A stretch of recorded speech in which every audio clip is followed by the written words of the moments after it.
Hello everyone, मैं हूं अभिषेक चौधरी और आप सबका स्वागत है लर्न टेक थिंग्स पर। अच्छा, कभी आपने सोचा है कि ये जो स्मार्टफोन आपके हाथ में है या जो टेक्नोलॉजी आपके घर को स्मार्ट बनाती है, ये सब आखिर बना कैसे? देखिए, ये सब कुछ एक दिन में तो नहीं हुआ, तो आज हम उस पूरी कहानी को समझेंगे, बिल्कुल शुरू से लेकर आने वाले कल तक।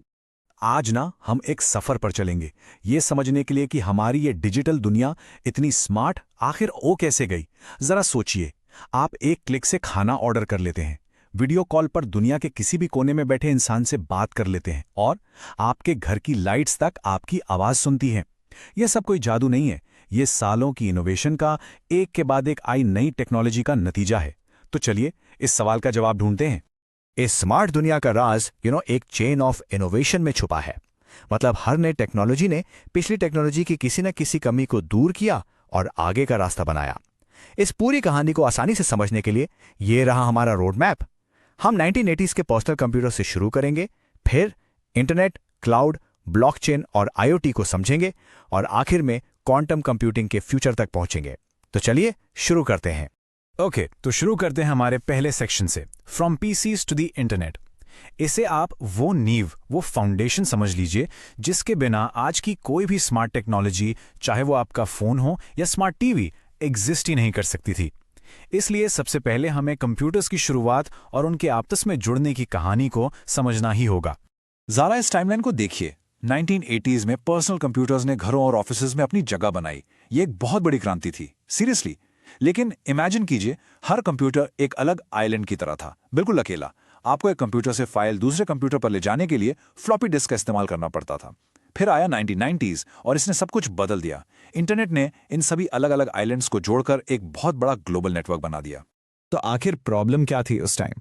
जैसा हमने कहा, शुरू के पीसीज स्टैंड अलोन सिस्टम्स थे, यानी एक कंप्यूटर का डेटा दूसरे तक पहुंचाना बहुत बहुत मुश्किल था। उनकी स्टोरेज कैपेसिटी भी आज के फोन्स के सामने कुछ भी नहीं थी, बिल्कुल ना के बराबर। और सबसे बड़ी बात, ग्लोबली कनेक्ट होने का तो कोई कॉन्सेप्ट ही नहीं था। आप अपने दोस्त को जो दूसरे शहर में रहता है कोई डिजिटल फाइल भेज ही नहीं सकते थे। बस इसी प्रॉब्लम ने कनेक्टिविटी की जरूरत को जन्म दिया और इस प्रॉब्लम का सॉल्यूशन बनकर आया दी इंटरनेट। ये सिर्फ एक नेटवर्क नहीं था, ये एक पूरी क्रांति थी। इसने दुनिया भर के कंप्यूटर्स को एक दूसरे से जोड़ दिया और अचानक से कम्युनिकेशन और इंफॉर्मेशन शेयरिंग पॉसिबल हो गया। ईमेल्स भेजना, वेबसाइट्स पर जानकारी हासिल करना, ये सब चीजें जो आज हमारे लिए इतनी नॉर्मल है, ये सब इंटरनेट की ही देन है। लेकिन जैसा हर टेक्नोलॉजी के साथ होता है, इंटरनेट ने एक प्रॉब्लम सॉल्व की तो कुछ नई प्रॉब्लम्स भी सामने ला दी।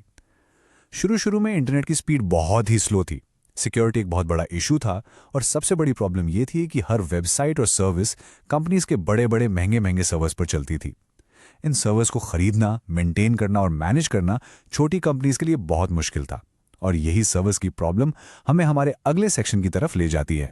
तो चलिए अब देखते हैं section 2, the cloud takes over. यहां हम समझेंगे कि महंगे और मुश्किल से मैनेज होने वाले सर्वर्स की प्रॉब्लम का आखिर सोल्यूशन क्या निकला। तो आखिर ये क्लाउड कंप्यूटिंग है क्या? बिल्कुल आसान शब्दों में, ये आपको अपना डेटा और एप्लीकेशंस अपने लोकल कंप्यूटर या फोन पर स्टोर करने की जगह इंटरनेट पर मौजूद सर्वर्स पर स्टोर करने और यूज करने की फैसिलिटी देता है। इसका सबसे अच्छा एग्जाम्पल है गूगल ड्राइव। आप अपनी फाइल्स लैपटॉप की हार्ड ड्राइव में सेव करने की बजाय गूगल ड्राइव पर सेव करते हैं, है ना? और फिर आप उसे कहीं से भी एक्सेस कर सकते हैं। या जब आप नेटफ्लिक्स पर मूवी देखते हैं, वो मूवी आपके फोन में डाउनलोड नहीं होती, बल्कि क्लाउड से ही स्ट्रीम होती है। बस यही क्लाउड की पावर है। इससे स्लाइड से बिल्कुल साफ हो जाता है कि क्लाउड इतना बड़ा गेम चेंजर क्यों था। देखिए, लेफ्ट साइड में है लोकल सर्वर्स। इन्हें खरीदना और मेंटेन करना बहुत महंगा पड़ता था। अगर आपकी वेबसाइट पर ट्रैफिक बढ़ गया तो नया सर्वर लगाने में हफ्तों लग जाते थे और इनका एक्सेस सिर्फ फिजिकल लोकेशन तक ही सीमित था। अब राइट साइड में देखिए क्लाउड कंप्यूटिंग। ये पे एज यू गो मॉडल पर चलता है, मतलब जितना इस्तेमाल करो उतना ही पैसा दो। आपको पावर ऑन डिमांड मिलती है, यानी ट्रैफिक बढ़ने पर कैपेसिटी सेकंड्स में बढ़ जाती है। और सबसे बड़ी बात, आप अपने डेटा को कहीं से भी किसी भी डिवाइस से एक्सेस कर सकते हैं। क्लाउड अलग अलग तरह की सर्विसेज देता है। 3 मेन टाइप्स हैं। पहला IaaS यानी इंफ्रास्ट्रक्चर एज अ सर्विस, जैसे वर्चुअल मशीन्स। दूसरा है PaaS यानी प्लेटफॉर्म एज अ सर्विस, जो ऐप होस्टिंग जैसी चीजों के काम आता है। और तीसरा SaaS यानी सॉफ्टवेयर एज अ सर्विस, जिसका सबसे कॉमन एग्जाम्पल है जीमेल। ये एक ऐसा सॉफ्टवेयर है जिसे आप सीधा इंटरनेट के थ्रू यूज करते हैं। अब हम आते हैं हमारी कहानी के तीसरे पड़ाव पर, section 3, blockchain, a new kind of trust. Cloud ने सर्वर्स की प्रॉब्लम तो सॉल्व कर दी, लेकिन इससे सारा डेटा और कंट्रोल अब कुछ बड़ी कंपनीज जैसे गूगल, Amazon, माइक्रोसॉफ्ट के पास चला गया। तो एक नया सवाल उठा, इन सेंट्रलाइज्ड कंपनीज पर पूरी तरह से भरोसा कैसे किया जाए, खासकर जब बात पैसों की हो। प्रॉब्लम ये थी कि फाइनेंशियल दुनिया में लोगों को एक ऐसे तरीके की जरूरत थी जिससे वो सिक्योर डिजिटल ट्रांजैक्शंस कर सकें बिना किसी एक कंपनी या बैंक पर डिपेंड हुए। 2008 के फाइनेंशियल क्राइसिस के बाद तो ये जरूरत और भी ज्यादा बढ़ गई थी। लोगों को एक ऐसा सिस्टम चाहिए था जिस पर किसी एक का कंट्रोल ना हो, और इस प्रॉब्लम का सोल्यूशन बनकर सामने आया ब्लॉकचेन। ब्लॉकचेन एक डिसेंट्रलाइज्ड डिजिटल लेजर है, यानी एक डिजिटल डेटाबेस है। आप इसे एक ऐसी डिजिटल किताब समझ लीजिए जिसमें सारे ट्रांजैक्शंस रिकॉर्ड किए जाते हैं, लेकिन इसकी खास बात यह है कि इस किताब की कॉपी हजारों कंप्यूटर्स पर एक साथ सेव होती है, इसलिए ये डिसेंट्रलाइज्ड है। इस पर किसी एक इंसान या कंपनी का कंट्रोल नहीं है, और इसमें एक बार कुछ लिख दिया तो उसे बदलना या मिटाना लगभग नामुमकिन है। चलिए इस प्रोसेस को स्टेप बाय स्टेप समझते हैं। स्टेप 1, एक ट्रांजैक्शन रिक्वेस्ट की जाती है। मान लीजिए ए को बी को 10 डिजिटल कॉइन्स भेजने हैं। स्टेप 2, नेटवर्क में जुड़े हजारों कंप्यूटर्स इस ट्रांजैक्शन को वेरीफाई करते हैं कि क्या ए के पास सच में 10 कॉइन्स हैं भी या नहीं। स्टेप 3, जब सभी कंप्यूटर्स अग्री कर जाते हैं तो इस ट्रांजैक्शन के डेटा का एक नया ब्लॉक बनाया जाता है। स्टेप 4, इस नए ब्लॉक को एक बहुत ही सिक्योर कोड के जरिए पुरानी चेन से जोड़ दिया जाता है। इसे क्रिप्टोग्राफिक लिंकिंग कहते हैं। और स्टेप 5, अब यह ट्रांजैक्शन इस चेन का एक परमानेंट हिस्सा बन चुकी है जिसे कोई बदल नहीं सकता। अब तक हमने बात की कंप्यूटर्स की, डेटा की और डिजिटल ट्रांजैक्शंस की, लेकिन अब कहानी डिजिटल दुनिया से निकलकर हमारी असली फिजिकल दुनिया में आती है। तो welcome to section 4, connecting the physical world, यानी द राइज ऑफ IoT। यहां हम देखेंगे कि टेक्नोलॉजी ने हमारे रोजमर्रा की चीजों से जुड़ना कैसे शुरू किया। तो ये इंटरनेट ऑफ थिंग्स या IoT आखिर है क्या? सिंपल है, ये फिजिकल डिवाइसेस का एक नेटवर्क है, जैसे आपकी गाड़ी, आपके घर के अप्लायंसेस जो इंटरनेट से जुड़े होते हैं। इंटरनेट से जुड़कर ये डिवाइसेस डेटा कलेक्ट कर सकते हैं और शेयर भी कर सकते हैं। इसका एक बहुत ही सिंपल एग्जांपल है एक स्मार्ट थर्मोस्टैट, जिसे आप अपने फोन से कंट्रोल कर सकते हैं, चाहे आप दुनिया में कहीं भी हों।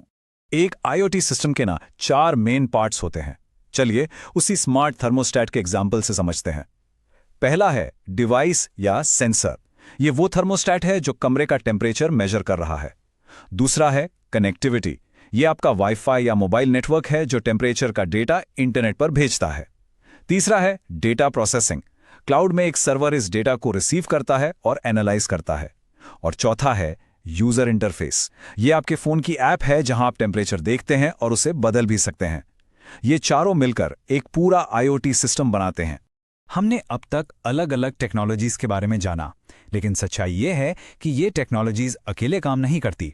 ये सब मिलकर एक पावरफुल इंटरकनेक्टेड इकोसिस्टम बनाती हैं। तो सेक्शन 5 में हम यही समझेंगे कि ये सब एक साथ कैसे काम करता है। इस मॉडर्न टेक इकोसिस्टम के आप कह सकते हैं 3 मेन पिलर्स हैं। पहला है बिग डेटा। जब करोड़ों डिवाइसेस इतना सारा डेटा जनरेट करते हैं तो उस विशाल डेटा को संभालने और एनालाइज करने वाली टेक्नोलॉजी को बिग डेटा कहते हैं। दूसरा है 5G टेक्नोलॉजी। ये सुपर फास्ट इंटरनेट है जो इस सारे डेटा को बिना किसी देरी के एक जगह से दूसरी जगह भेजता है। और तीसरा और शायद सबसे जरूरी है साइबर सिक्योरिटी। ये इस पूरे नेटवर्क को हैकर्स और ऑनलाइन खतरों से सेफ रखता है। इस पूरे इकोसिस्टम को समझने का सबसे अच्छा तरीका एक रियल लाइफ एग्जाम्पल। तो चलिए एक स्मार्ट होम का एग्जाम्पल लेते हैं और देखते हैं कि जो भी हमने अब तक डिस्कस किया है वो सब एक साथ कैसे जुड़ता है। तो चलिए अपने स्मार्ट होम में चलते हैं और सबको जोड़कर देखते हैं। स्टेप 1, आपकी लाइट्स और AC में लगे IoT सेंसर्स आपके यूजेज का डेटा कलेक्ट करते हैं। स्टेप 2, ये डेटा पलक झपकते ही आपके 5G नेटवर्क से भेजा जाता है। स्टेप 3, इस डेटा को क्लाउड में स्टोर और प्रोसेस किया जाता है। स्टेप 4, आर्टिफिशियल इंटेलिजेंस यानी AI आपके पैटर्न्स को समझकर अपने आप लाइट्स बंद करके या AC का टेम्परेचर एडजस्ट करके एनर्जी बचाता है। और स्टेप 5, इन सब के पीछे साइबर सिक्योरिटी आपके घर के प्राइवेट डेटा को सुरक्षित रखता है। देखा आपने, ये सब अलग अलग टेक्नोलॉजीज एक साथ मिलकर एक स्मूथ सीमलेस एक्सपीरियंस बनाती हैं। हम अपने सफर के आखिरी और शायद सबसे एक्साइटिंग पड़ाव पर आ चुके हैं। Section 6, the next frontier, quantum. यहां हम बात करेंगे उस टेक्नोलॉजी की जो साइंस फिक्शन जैसी लगती है लेकिन अब हकीकत बन रही है। ये ऐसी प्रॉब्लम्स को सॉल्व कर सकती है जिनके बारे में आज के सुपर कंप्यूटर्स सोच भी नहीं सकते। तो आखिर ये क्वांटम कंप्यूटिंग है क्या? इसे समझने के लिए पहले नॉर्मल कंप्यूटर्स को देखते हैं। वो बिट्स का इस्तेमाल करते हैं जो एक स्विच की तरह है, या तो ऑन यानी 1 या ऑफ यानी 0। लेकिन क्वांटम कंप्यूटर्स क्यूबिट्स का इस्तेमाल करते हैं। एक क्यूबिट को आप एक घूमते हुए सिक्के की तरह सोचिए। जब तक वो गिर नहीं जाता, वो एक ही समय पर हेड्स और टेल्स दोनों होता है। इसी कॉन्सेप्ट को सुपरपोजिशन कहते हैं। इसका मतलब एक क्यूबिट एक ही समय पर 0 और 1 दोनों की वैल्यू रख सकता है। इस यूनिक कैपेबिलिटी की वजह से क्वांटम कंप्यूटर्स एक साथ लाखों कैलकुलेशंस कर सकते हैं। अच्छा, तो क्वांटम कंप्यूटिंग किस तरह की प्रॉब्लम सॉल्व कर सकता है? सोच के देखिए। नई दवाइयां और मटेरियल्स खोजना, ऐसी क्रिप्टोग्राफी बनाना जिसे तोड़ना नामुमकिन हो, मौसम के बहुत ही कॉम्प्लेक्स मॉडल्स बनाना और फाइनेंशियल सिस्टम्स को बेहतर तरीके से ऑप्टिमाइज करना। ये वो समस्याएं हैं जो क्लासिकल कंप्यूटर्स के लिए सॉल्व करना लगभग असंभव है। तो इस पूरे सफर का कंक्लूजन क्या है, वो इस स्लाइड पर है। ये एक चेन ऑफ इनोवेशन है। देखिए, इंटरनेट ने कनेक्टिविटी की प्रॉब्लम सॉल्व की, क्लाउड ने स्केलेबिलिटी की प्रॉब्लम सॉल्व की, ब्लॉकचेन ने ट्रस्ट की प्रॉब्लम सॉल्व की, आईओटी ने फिजिकल वर्ल्ड को जोड़ने की प्रॉब्लम सॉल्व की, और अब क्वांटम टेक्नोलॉजी कॉम्प्लेक्सिटी की उन प्रॉब्लम्स को सॉल्व करने का गोल रखती है जो अब तक अनसॉल्वेबल थे। हर नई टेक्नोलॉजी एक नई जरूरत से पैदा हुई। और आखिर में मैं आपको इस एक विचार के साथ छोड़ना चाहता हूं। मॉडर्न टेक्नोलॉजीज में अगला बड़ा ब्रेक थ्रू शायद आप ही लाएं। ये सफर अभी खत्म नहीं हुआ है, इसलिए सीखते रहिए और नया बनाते रहिए। इस वीडियो को देखने के लिए शुक्रिया। अगर आपको ये जानकारी पसंद आई तो इसे लाइक करें, अपने दोस्तों के साथ शेयर करें और लर्न टेक थिंग्स को सब्सक्राइब करना ना भूलें। मिलते हैं अगले वीडियो में।